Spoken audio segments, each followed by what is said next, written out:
not trust their government or begin to fear through superhumans, we think that they've already failed in their duty. The fact that they were not able to respond to this, because if you notice, they responded to a lot of fringe points in my cases, but he never even attempted to deconstruct the actual case. Because coming from Marina, he told you that it cannot even be considered unethical if the end goal cannot be achieved. Under their model, it wants to be protection, right? But she already gave you 3 reasons why it cannot count as protection.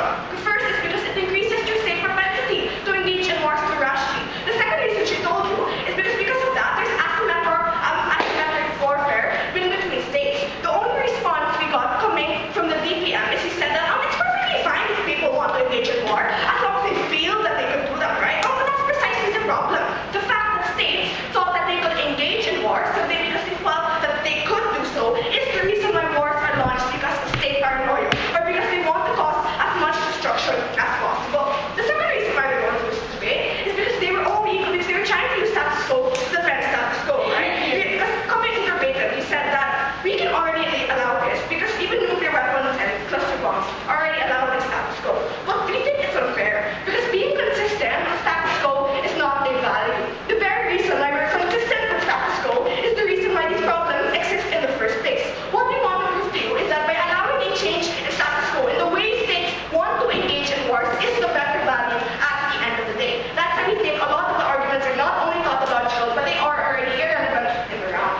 The next reason why they're going to this debate is because they were unable to compare the benefits and the harms under both models. If you notice, the only thing that the PM did under the way is try to list down harms and benefits that will happen if you allow there to be super weapons in super humans. But we already told you that even if there are benefits that accrue under the model, the costs of them actually changing their intentions and engaging into war with their own state, the intention of them going against the government, or even the possibility of the government using them so that they can hide abuses in the past, that cost is too high. Because even the government, the very body that tried to mutate these humans, is now abusing its power. That is the cost that we tried to compare under both models. That's why we think it's unfair for them to just simply list down harms and benefits without telling us why those are exclusive or why the alternatives that we're proposing will not happen, right? That's why they cannot bring it around.